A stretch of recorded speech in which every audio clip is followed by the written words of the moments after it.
అండి ప్రభు అయిన క్రీస్తు వారి నామమున మీ అందరికి శుభములు.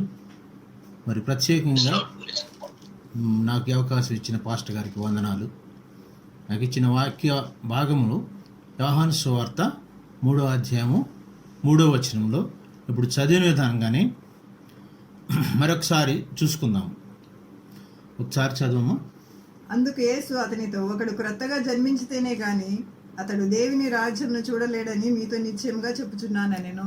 ఇది చూడండి, ఇక్కడ సందర్భము నికోడమస్ అనేటువంటి ఒక యూదుల అధికారి మధ్యనను యేసుక్రీస్తు వారి మధ్యన జరుగుతున్న సంభాషణ ఇది. ఇక్కడ 2వ అధ్యాయంలో యేసుక్రీస్తు వారు గలిలేలో కానాను పెండ్లి విందులో చేసిన సూచిక క్రియ అద్భుత కార్యమును మనందరికీ తెలుసు.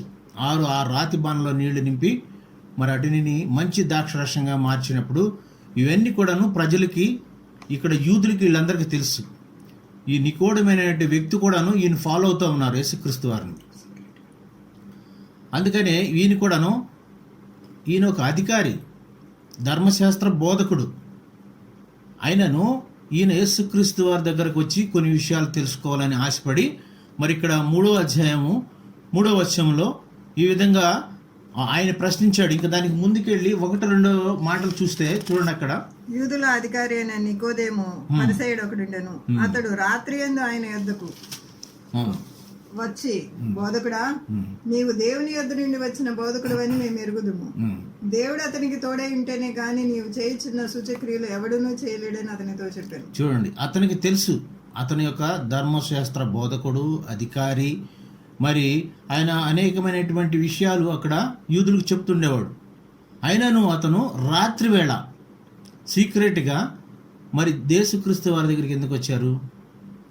ఆయన దేవుడని ఆయన మీద నమ్మకం ఉంది.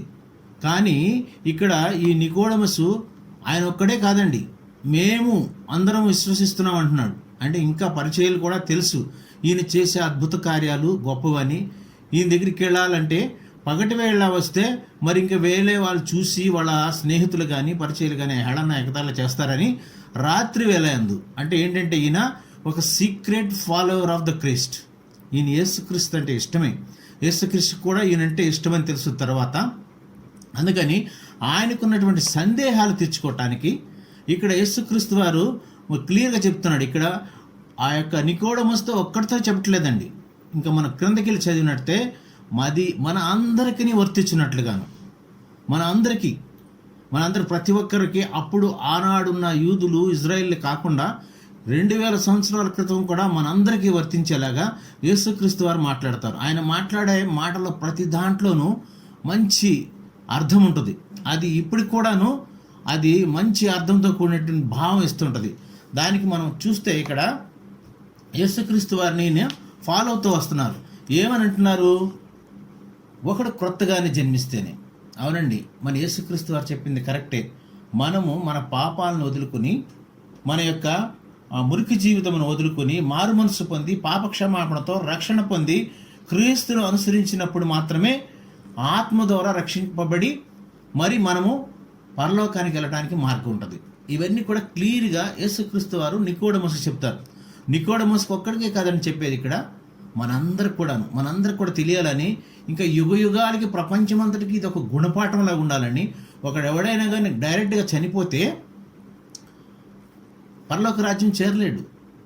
ఇక్కడ క్లియర్గా చెప్తాడు, ఒకడు కొత్తగా జన్మించాలని, నూతనంగా జన్మించాలి, ఆత్మపూర్వకంగా జన్మించాలి, మరి నీటి బాప్తిస్మం ద్వారా జన్మించాలని.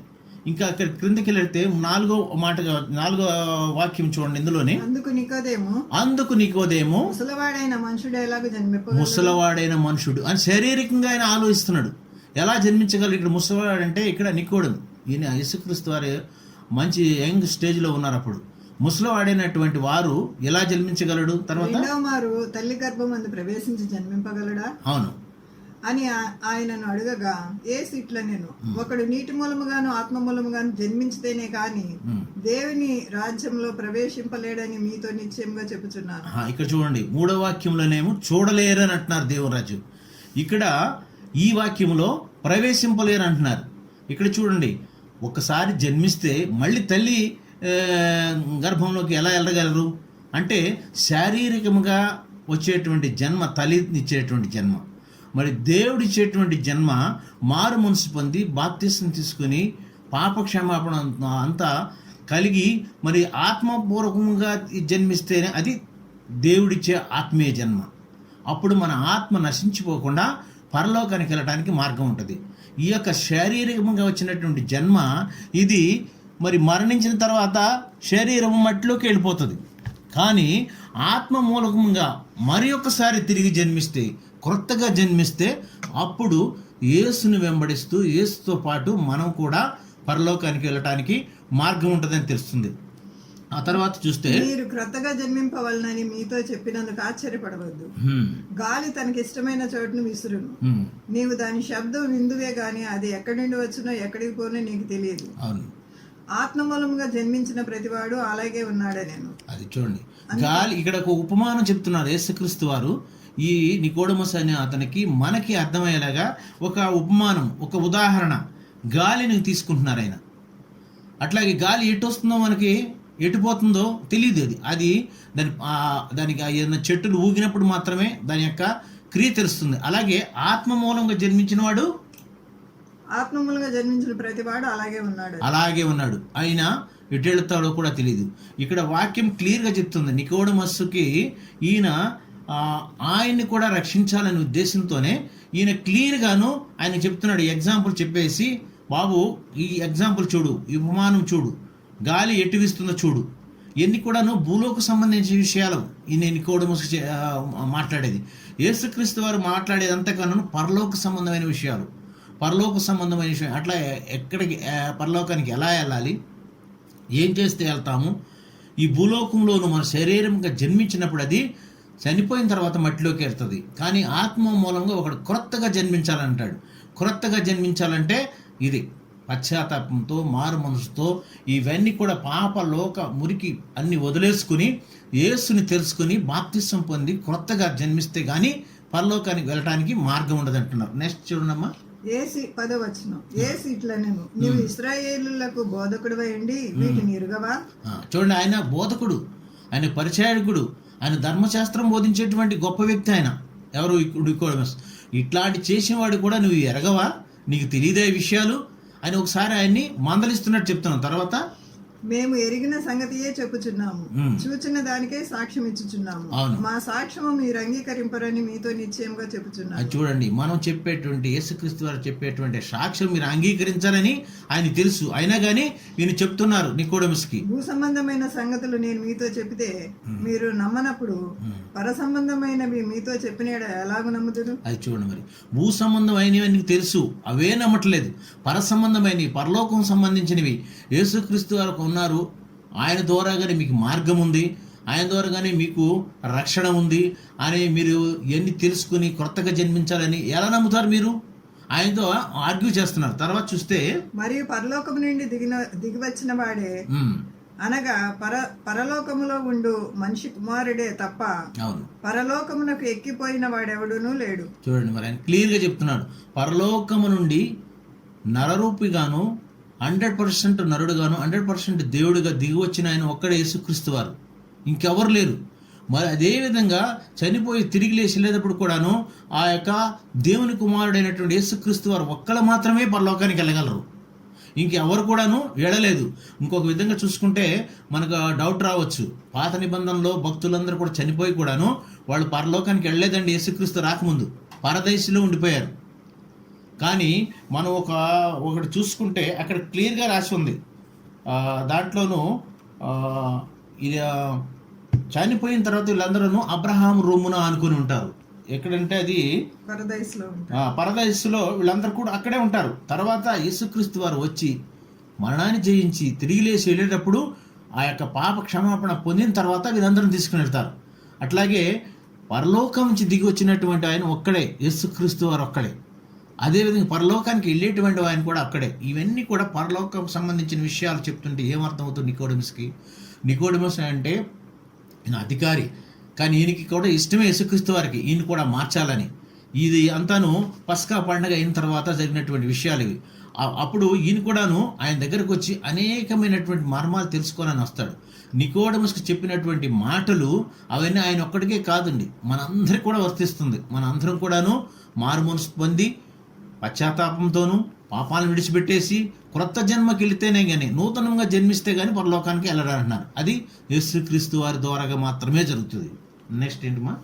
అలాగే విశ్వసించు ప్రతివాడిని నశింపక ఆయన ద్వారా నిత్యజీవం పొందినట్లు మనిషి కుమారుడు ఎత్తబడవలెను. చూడండి, మనిషి కుమారుడు ఎప్పుడు ఎత్తబడతాడు? విశ్వసించిన వాడు ప్రతివాడును ఆయన యందు విశ్వాసం ఉంచి మారు మనసు పొంది ఆయన తట్టు తిరిగినప్పుడే మరి ఆయన సిలువలో నలగొట్టబడి ఎత్తబడతాడు. అది తర్వాత వాక్యంలో అరణ్యంలో మోషే సర్పము ఎలాగెత్తనో అలాగే విశ్వసించు ప్రతివాడు నశింపక ఆయన ద్వారా నిత్యజీవం పొందినట్లు మనిషి కుమారుడు ఎత్తబడవలెను. చూడండి, ఆది కాండంలో ఈ మోషే గారు ఒకప్పుడు మీకు తెలిసే ఉంటుంది, ఇత్తడి సర్పాన్ని ఎత్తారు. అది పాపానికి మూలం, నిర్గమకాండంలో. అట్లాగే ఇక్కడ కూడా మనిషి కుమారుడు అయినటువంటి వారు సిలువలో ఎత్తబడాలి. సిలువలో ఎత్తబడినప్పుడే ఆ పాపాలన్నిటికీ పరిహారంగాను మరొకరు క్రొత్తగా జన్మించి ఆయనతో వెళ్ళగలుగుతారు. ఇక్కడ చూస్తే నికోడెమస్కు అర్థమయ్యేలాగాను మనందరికీ వర్తించేలాగా ఈయన క్లియర్గా మనం వర్ణించి చెప్తున్నారు. ఇవన్నీ కూడా మనం చూస్తే ఇంకాను ఇక్కడ ఇవి అంత క్రితం జరిగినటువంటి విషయాలే. ఇక్కడ చూడండి, యెషయా 43లో చూస్తే, యెషయా గ్రంథము 40వ అధ్యాయము 3వ వచనంలో ఒక ప్రవచనము యెషయా గారు అప్పుడే చెప్పారు. యేసుక్రీస్తు వారు రాక ముందే చెప్పారు. ఏమనంటే చదువు ఒకసారి.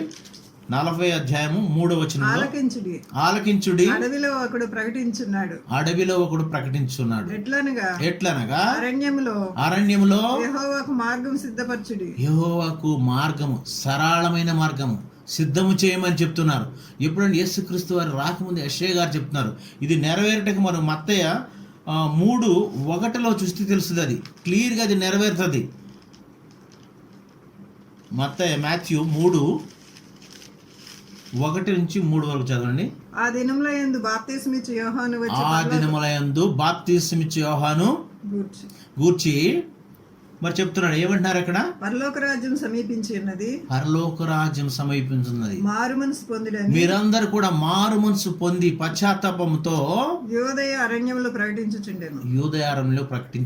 ప్రభు మార్గం సిద్ధపరచుడి. ఇక్కడ చూడండి, యెషయా గ్రంథంలో చెప్పినట్టుగానే యెహోవా యొక్క మార్గం సిద్ధం చేయుటకు ఎట్లా సరళం చేయాలంటే అక్కడ ఉన్న మార్గం అంతా కూడా సరళం చేసి వీళ్ళందరికీ కూడాను ఈయన బాప్తిస్తం ఇస్తున్నాడు. మీరు అదే విధంగా చూస్తే ఇంకాను చాలా రెఫరెన్స్లు ఉన్నాయి. మనం ఇంకా ముందుకెళ్ళి చూడాలనుకుంటే మాథ్యూ 4:17 చూడండి ఒకసారి. మత్తయి 4:17 కూడాను అప్పటి నుండి యేసు పరలోక రాజ్యం సమీపించినది కనుక ఈయన కూడా చెప్తున్నాడు, పరలోక రాజ్యం సమీపించుతున్నది కనుక మారు మనసు పొందుడని, మీరందరూ మారు మనసు పొందుడని చెప్తూ ప్రకటింప మొదలుపెట్టాను. మారు మనసు అనేది కావాలండి, పశ్చాత్తాపం అనేది కావాలి, మన పాప క్షమాపణ కావాలి. క్రొత్తగా జన్మించడం అంటే మనం పాత ఉన్న వ్యక్తి క్రొత్తగా జన్మించిన తర్వాత అతని మాటల ద్వారాగా, అతని చూపుల ద్వారాగా, అతని ప్రవర్తన ద్వారాగా, అతను చేసిన ప్రతిక్రియ ద్వారాగాను మార్పు అనేది కనిపించాడు. ఇదిగో ఇతడు యేసునందు మరి ఒక్కసారి క్రొత్త జన్మతో ఉన్నాడని అందరికి తెలిసేలాగాను క్లియర్గా కావాలి. అట్లా కావాలంటే మనం యేసు మార్గంలోనే వెళ్ళాలి. యేసుక్రీస్తు వారు మన పాపం నిమిత్తం వచ్చాడని తెలుసుకుని ఆయన వద్దకు వచ్చి మన పాపాలను ఒప్పుకుని పాప క్షమాపణ పొంది నీటి ద్వారాగా బాప్తిస్మం తీసుకున్నప్పుడు మాత్రమే ఈ క్రొత్త జన్మ అనేది మనకి వస్తుంది. క్రొత్త జన్మ, నూతన జన్మ, మరొక జన్మ కావాలంటే భూలోక సంబంధమైన విషయాలన్నీ వదిలేసేసి పరలోక సంబంధమైనటువంటి పరలోకం నుండి వచ్చినటువంటి దేవుని కుమారుని మార్గం నడిచినప్పుడు మాత్రమే, ఆయన అనుసరించినప్పుడు మాత్రమే మనకి అట్టి భాగ్యం దొరుకుతుంది. ఇంకా మనం చూడాలనుకుంటే 2 కొరింథీయులు 5:17-18 కూడా చూస్తే ఇక్కడ నూతన సృష్టి గురించి కూడా చెప్తా ఉంటారు.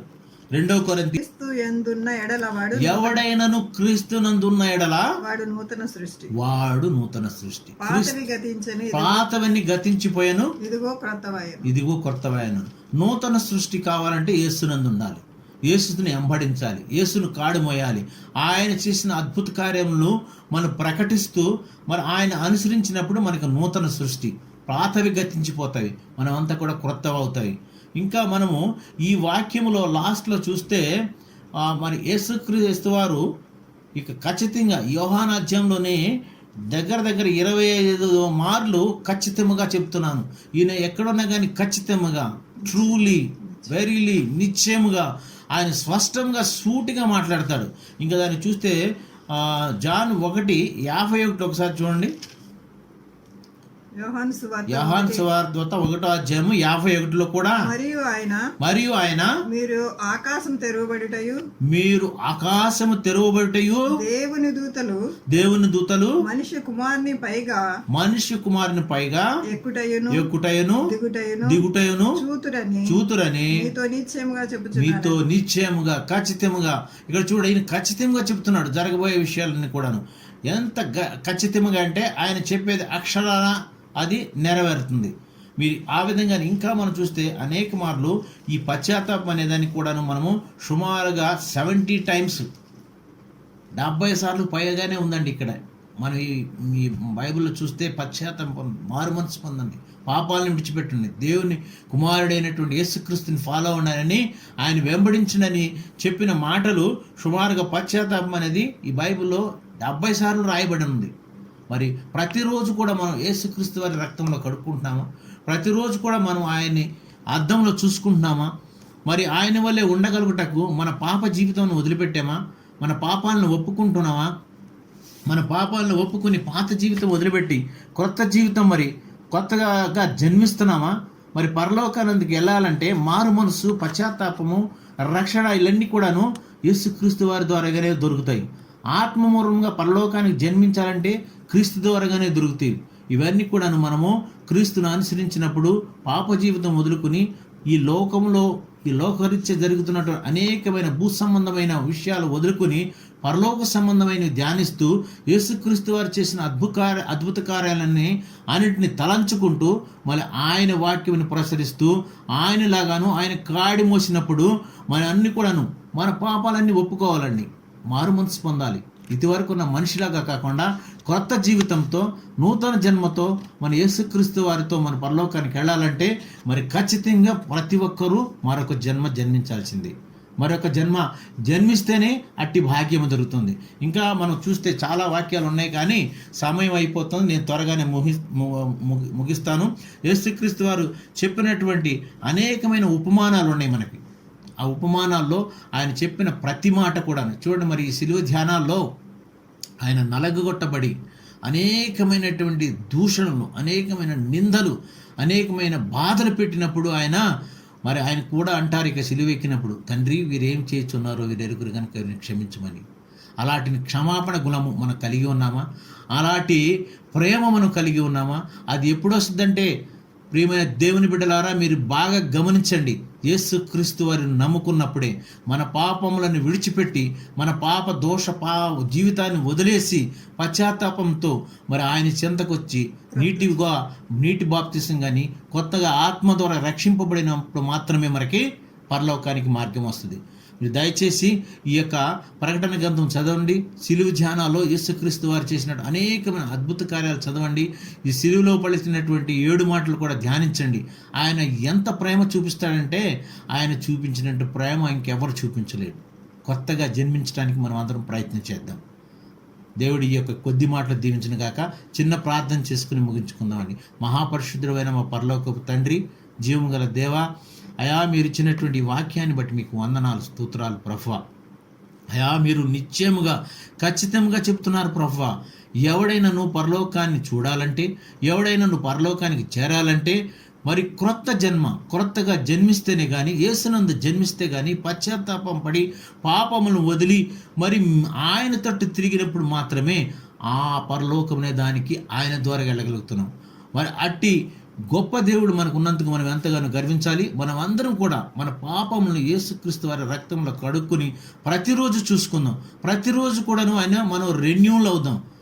ప్రతిరోజు కూడాను మనం ఏం చేస్తున్నాం, ఏం మాట్లాడుతున్నాం, అంతక్రితం వారిలాగా ఉన్నామా, క్రొత్త జన్మలో, క్రొత్త మార్పులో, ఇక దీనిలో ఏముంది మనం గమనించుకోవాలి. పాతదంతా కూడా గతించిపోతుందని చెప్తున్నారు.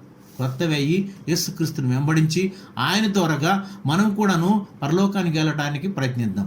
ఈ కొద్ది మాటల్లో దీవించాలని యేసుక్రీస్తు వారి నామమున అడిగి వేడుకుంటున్నాము తండ్రి. ఆమేన్. మరి చక్కగా వివరించిన మరి వెంకటేశ్వర గారికి మరి అద్భుతంగా వాక్యాన్ని సందేశాన్ని అందించిన మరి వెంకటేశ్వర గారికి నా నిన్ను వందనాలు చెల్లిస్తూ